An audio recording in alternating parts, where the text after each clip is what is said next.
Créer une entreprise de plaquettes peut vite devenir un casse-tête entre comprendre quel statut choisir, organiser ta comptabilité ou encore ton administratif et éviter toutes les erreurs qui peuvent te coûter très cher. Dans cette vidéo, je vais te simplifier la vie. On va voir ensemble les différentes entreprises que tu peux créer, auto-entreprise, URL et la SASU, comment gérer facilement ta comptabilité et tout ce qu'il faut pour lancer ton business sans stress. En bonus, je te donne accès à mon tableur Excel qui te permet de voir en quelques secondes seulement le statut juridique qui te permettra de maximiser tes revenus. Alors si tu veux transformer ton projet, reste bien jusqu'à la fin. Hello, moi c'est Romain, j'ai 10 ans d'expérience en cabinet comptable à conseiller les entrepreneurs comme toi. Avant toute chose, il faut comprendre les différentes structures juridiques. C'est ce qu'on va voir maintenant. Voyons ce que c'est l'auto-entreprise ou micro-entreprise. C'est la même chose. Imagine que tu deviens ton propre patron avec un système ultra simple. Voilà, tu es auto-entrepreneur. Mais attention, simple ne veut pas dire tout cadeau. Prenons le cas de Julien. Ce mois-ci, il a encaissé 5000 €. Pas mal, hein? Mais il a aussi eu des frais de 1000 € pour des matériaux. La question est, combien va-t-il lui rester après avoir payé tout ce qu'il doit? Petit spoiler, pas autant qu'il espérait. En auto-entreprise, tu dois payer des cotisations sociales et quelques contributions obligatoires, comme la formation professionnelle et ta part pour la chambre des métiers. Ces montants sont calculés directement sur ton chiffre d'affaires total, sans prendre en compte tes dépenses. C'est simple, tu dois simplement réaliser une déclaration tous les mois ou tous les trimestres. Là, c'est à toi de décider. Et ça se passe sur le site de l'URSSAF. Pour un auto-entrepreneur dans le bâtiment, ça représente environ 22% de ton chiffre d'affaires. Oui, de ton chiffre d'affaires, sans déduire tes achats. Allez, petit calcul rapide. 22% de 5000, ça fait 1100 €. Bam! Première part pour le SAF. Un auto-entrepreneur doit aussi payer des impôts. Et là, il y a deux options. La première option est ce que j'appelle le forfait tout en un. Tu peux payer tes impôts en même temps que tes cotisations sociales, grâce au prélèvement libératoire. C'est pratique, tout est réglé d'un coup, mais c'est accessible sur certaines conditions. Pour Julien, ça fait 1,7% de son chiffre d'affaires, soit 85 € supplémentaires. L'autre option est la déclaration classique. Si tu préfères attendre, tu déclares tes revenus en mai ou en juin de l'année suivante en même temps que tes autres revenus. Et là, bonne nouvelle, l'État applique un abattement de 50% sur ton chiffre d'affaires pour calculer l'impôt. Donc pour Julien, ce sera 2500 € qui seront ajoutés à sa base imposable. Mais devine quoi, toutes tes dépenses comme tes matériaux ne sont toujours pas pris en compte. Voilà la petite subtilité de l'auto-entreprise.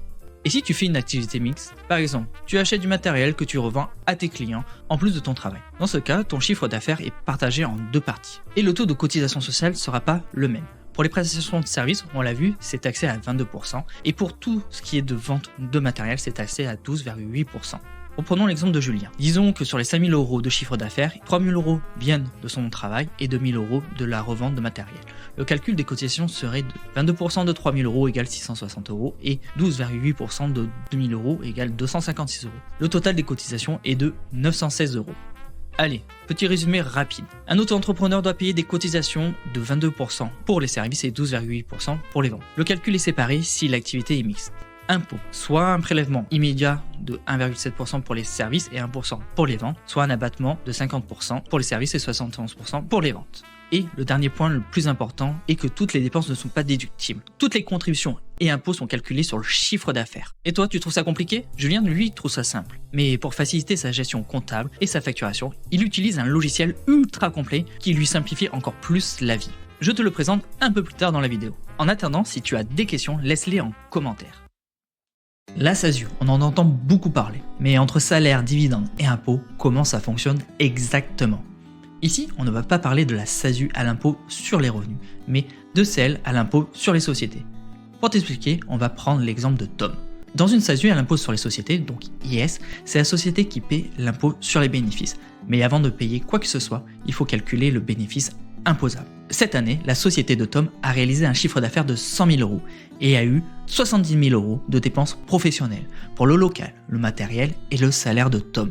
Ça fait donc un bénéfice imposable de 30 000 €. L'impôt sur les sociétés va donc s'appliquer sur ces 30 000 €. Il est de 15% sur les 42 500 premiers euros et de 25% au-delà. Donc, dans le cas de la SASU de Tom, le bénéfice imposable qui est de 30 000 € sera soumis à 15% d'impôt sur les sociétés, soit 4 500 €. Il va donc rester dans la société de Tom 25 500 € après avoir payé cet impôt sur les sociétés. Ces 25 500 € peuvent être distribués en dividendes ou gardés dans la société pour la développer. Mais avant de parler des dividendes, on l'a vu, Tom s'est versé un salaire. Dans une SASU, quand tu te verses un salaire, tu es considéré comme un salarié au régime général. Ce salaire est soumis à charges sociales qui représentent environ 80% de ton salaire net. Mais attention, tu ne cotises pas à l'assurance chômage. Cette année, Tom s'est versé 2000 € de salaire chaque mois. Ça fait donc 24 000 € sur l'année. Mais en réalité, ça a coûté à sa SASU environ 43 000 €. 24 000 € de salaire net et 19 000 € de charges sociales. Donc pour que Tom touche 2 000 € net chaque mois, ça a coûté environ 3 580 € à sa société.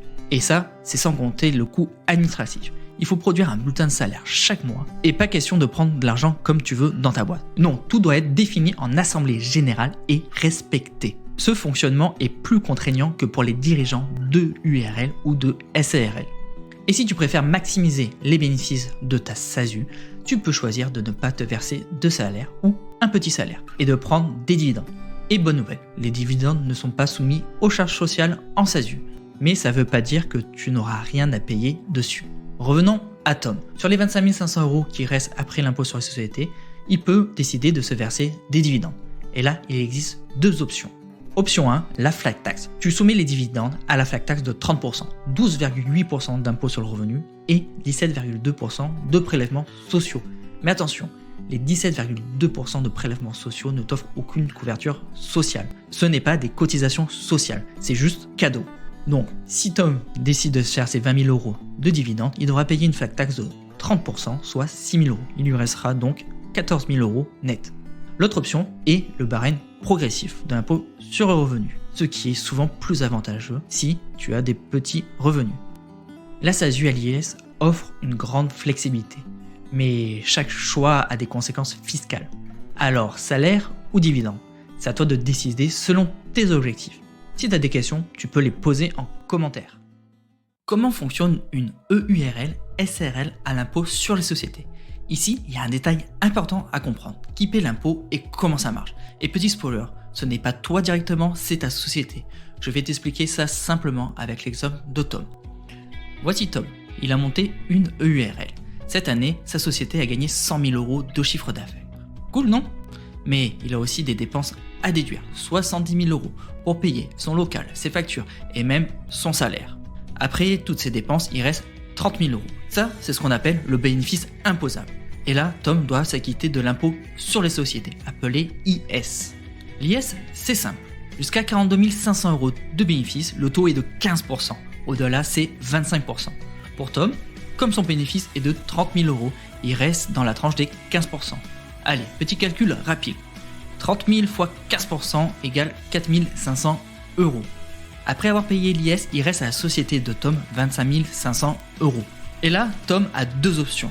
Soit il réinvestit l'argent dans sa société pour la développer, soit il peut prendre cet argent en dividendes. Et là, ça se complique un peu. Les dividendes, ça peut être une façon sympa de profiter des bénéfices, mais ils sont aussi imposés. Dans une SARL ou une EURL, les règles sont spéciales. Si la société de Tom décide de distribuer des dividendes, jusqu'à 10% du capital social et du compte courant d'associé sont soumis à la flat tax de 30%. Par exemple, si sa société a un capital social de 10 000 €, 10%, ça fait 1 000 €. Mais pour les dividendes qui dépassent ce seuil, c'est une autre histoire. Ces montants sont soumis aux cotisations sociales au taux de 45%, comme le salaire de Tom, et seront ajoutés au taux progressif de l'impôt sur le revenu de Tom. En parlant du salaire de Tom, comme il est gérant majoritaire de son URL, il est affilié au régime des indépendants. Ça veut dire qu'il paie des cotisations sociales d'environ 45% de sa rémunération. Ah oui aussi, dans ce type de société, Tom n'a pas besoin de réaliser un bulletin de salaire. Quand il prend de l'argent, il doit juste faire attention à ce que sa société ait assez d'argent pour payer les autres charges.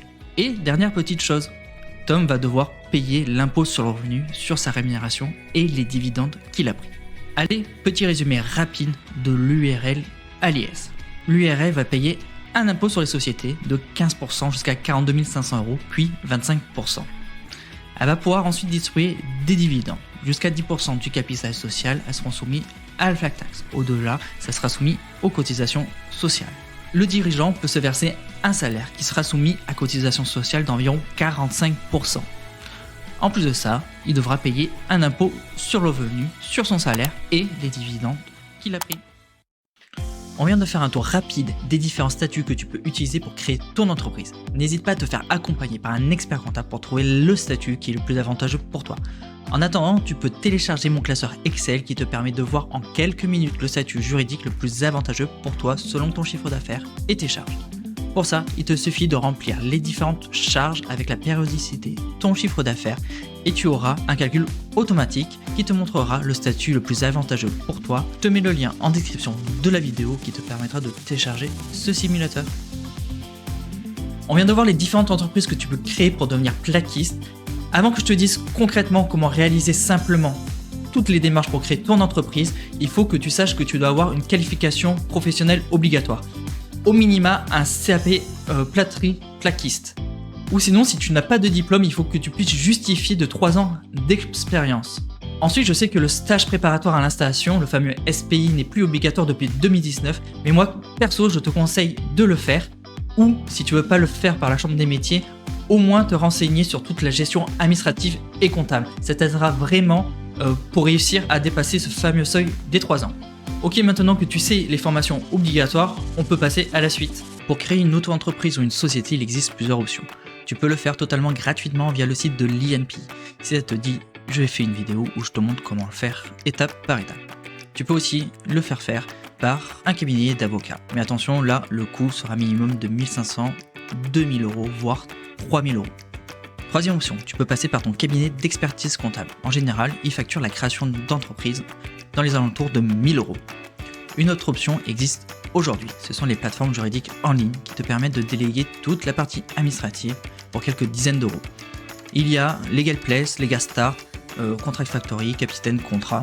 Moi perso, j'utilise et je recommande LegalPlace, qui est pour moi aujourd'hui la plateforme qui te permet de créer ton entreprise rapidement avec des tarifs le plus bas du marché. Sur les 300 000 clients qu'ils ont déjà accompagnés, ceux qui ont laissé des avis sur les plateformes comme Trustpilot ou Google ont laissé des avis généralement positifs. Il y a parfois des couacs, mais c'est vraiment une minorité des cas. La plateforme de LegalPlace est vraiment très simple d'utilisation et te permet de créer ton entreprise en quelques minutes. Tu as juste à remplir un questionnaire, puis après LegalPlace s'occupe de tout. Rédaction des statuts, échange avec l'administration, publication dans un journal d'annonces légales, etc. Attention, ça ne veut pas dire que ton entreprise sera créée immédiatement. Il y a quand même des délais administratifs qui ne sont pas en fonction de LegalPlace, mais de l'administration française. Par contre, je trouve qu'en passant par eux, les délais sont vraiment réduits. Si tu veux savoir comment ça se passe concrètement pour créer une entreprise avec LegalPlace, j'ai fait une vidéo où je crée une micro-entreprise. Je te l'affiche à l'écran et la mets en description. C'est une auto-entreprise, mais ça fonctionne exactement pareil pour n'importe quel type d'entreprise. Et je te parlais du tarif. Pour créer une société, les tarifs commencent à 99 € et pour les autres entrepreneurs, c'est 59 €. Mais avec le code promo SOFTDEAL, tu économises 15% sur tous les services. Ça veut dire que tu peux créer ta micro-entreprise pour 50 € et ta société pour 84 €. On est bien loin des 2000 € du coût de création par un avocat ou même des 1000 € par un cabinet d'expertise comptable traditionnel. Donc n'oublie pas d'utiliser le code promo SOFTDEAL.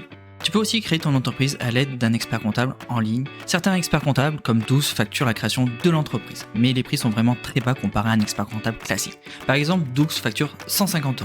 D'autres cabinets d'expertise comptable en ligne, comme LegalPlace Compta ou Keopis, proposent de créer ta société gratuitement si tu passes par eux pour réaliser la comptabilité de ton entreprise. Et il y a aussi le logiciel comptable Indy qui te propose de créer gratuitement ta société si tu prends un abonnement premium chez eux. Maintenant que tu sais les différences entre les statuts pour te lancer et qu'on a vu comment créer rapidement et facilement ton entreprise, il faut parler d'un autre défi, la gestion de ton activité. Facturation, pilotage, déclaration fiscale, suivi de trésor. Quand on est indépendant, il faut garder à l'esprit où on va et vérifier où on en est. Pour analyser tout cela, je te conseille Indy. Quand on a son compte, on n'a pas envie de se prendre trop la tête et on a besoin d'un outil fiable et facile à utiliser. Et c'est ce que propose Indy. À la base, Indy est un logiciel de comptabilité, mais aujourd'hui, c'est bien plus que ça. Tu peux connecter ta banque et tes dépenses comme tes recettes sont automatiquement synchronisées et classées. Résultat, tu sais où tu en es d'un seul coup d'œil, simple et efficace. Indy, c'est aussi un logiciel de facturation complet. Tu peux personnaliser tes factures avec ton logo, tes couleurs et toutes les mentions légales sont automatiquement intégrées. Suivi des encaissements, relance client, tout ça se fait directement depuis l'application. Mais Indy s'arrête pas là. En partenariat avec Swan, Il propose un compte pro totalement gratuit avec une masterclass incluse. Pour démarrer, c'est largement suffisant. Grâce à un tableau de bord clair et bien pensé, tu peux suivre l'évolution de ton chiffre d'affaires, visualiser tes dépenses et analyser tes résultats mensuels ou annuels. Toutes ces fonctionnalités sont gratuites, mais si tu veux aller encore plus loin, la version payante te permet de déclarer ton chiffre d'affaires à l'URSSAF, ta TVA ou encore de générer un bilan pour les impôts. Et pas de panique, Indy te guide pas à pas dans chaque démarche. Besoin d'aide? Leur support répond en moins de 4 minutes. Et si tu veux créer ta société ou ta micro-entreprise, si tu prends la version premium, ces créations te sont offertes. Indy est pour moi un excellent compromis. Avec plus de 100 000 utilisateurs et une note moyenne de 4,8 sur Trustpilot, Indy a déjà fait ses preuves. C'est bien plus qu'un logiciel de facturation ou de comptabilité. C'est une solution tout en un qui simplifie la vie des indépendants et leur permet de gérer leurs activités sans stress. Si tu veux essayer la version premium d'Indy, je te mets un lien en description de la vidéo qui te permettra de l'utiliser gratuitement pendant un mois. Maintenant qu'on a vu les différences entre les statuts possibles et qu'on a vu comment créer une entreprise, il faut penser aussi aux assurances. Certaines sont obligatoires, en particulier pour les métiers du bâtiment, tandis que d'autres sont fortement recommandées pour protéger ton activité et ton patrimoine. Voici les principales assurances à connaître. La responsabilité civile professionnelle. La RC Pro te couvre en cas de dommages causés à un client ou à un tiers, erreur, accident ou négligence. Elle prend en charge les frais liés à ces accidents. Elle est obligatoire pour de nombreuses professions, dont les métiers du bâtiment. La garantie décennale. Elle est obligatoire pour toutes les professions du bâtiment. La garantie décennale te couvre pendant 10 ans après la réception des travaux. Elle intervient si des dommages compromettent la solidité de l'ouvrage ou la rendent impropre à son usage. Cette assurance est un gage de sérieux et de confiance auprès des clients. L'assurance multirisque professionnelle. Cette assurance protège ton local, ton matériel ou tes marchandises contre les sinistres comme les incendies, les dégâts des eaux ou encore le vol. Elle est essentielle pour sécuriser les biens matériels liés à ton activité. L'assurance automobile professionnelle. Elle est obligatoire si tu utilises un véhicule dans le cadre de ton activité. Cette assurance couvre les dommages causés par ton véhicule à un tiers. La mutuelle et la prévoyance. Lorsque tu as ton compte, la mutuelle et la prévoyance deviennent deux piliers essentiels de ta protection sociale. Elles se complètent parfaitement. La mutuelle rembourse les frais de santé non pris en charge par la sécurité sociale et la prévoyance te protège financièrement en cas d'arrêt maladie, d'invalidité ou de décès.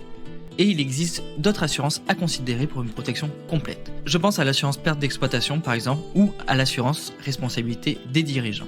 On a fait le tour global des assurances, mais il y en existe plein d'autres. Et n'oublie pas, si tu as des questions, tu peux les poser en commentaire, j'y répondrai avec plaisir. Créer une entreprise, c'est aussi organiser ses finances et pour cela, un compte bancaire professionnel est essentiel. Si tu es auto-entrepreneur, ouvrir un compte pro devient obligatoire dès que ton chiffre d'affaires dépasse 10 000 € pendant 2 années consécutives. Mais même en dessous de ce seuil, séparer tes finances pro et perso reste une excellente pratique pour garder une gestion claire et simplifiée. Aujourd'hui, les options sont nombreuses. Entre les banques traditionnelles comme la Société Générale Pro ou le CIC Pro et les solutions en ligne souvent plus économiques, tu trouveras forcément ce qui te convient. Parmi les banques en ligne, tu trouveras Conto, Revolut Business, Shine, N26 ou encore Hello Bank Pro par exemple. Avec toutes ces possibilités, je suis certain que tu trouveras le compte idéal pour ton activité. En attendant, tu peux utiliser le compte pro d'Indy qui est totalement gratuit. Voilà, tu as maintenant toutes les clés pour créer ton entreprise de practice. On a vu ensemble les différentes structures juridiques que tu peux créer, la gestion comptable et la gestion administrative. Si tu es arrivé jusqu'ici, félicitations, tu as déjà bien avancé dans ton projet. Tu as toutes les clés en main pour éviter toutes les erreurs. N'oublie pas de télécharger mon classeur Excel qui te permettra de voir en quelques clics la structure juridique qui maximisera tes revenus. Et n'oublie pas d'utiliser le code promo SOFTDEAL si tu souhaites passer par LegalPlace pour créer ton entreprise. Ça te permettra d'économiser 15% ainsi que sur la domiciliation ou la comptabilité si tu veux passer par eux. Et autre chose, perso, moi je te conseillerais d'utiliser Indy au moins au début, que ce soit pour le compte pro ou pour la facturation. C'est vraiment excellent et c'est gratuit. Je te mets le lien en description de la vidéo. Si cette vidéo t'a été utile, n'hésite pas à la liker, ça m'aide beaucoup. En attendant, je te dis à bientôt dans une prochaine vidéo. Ciao!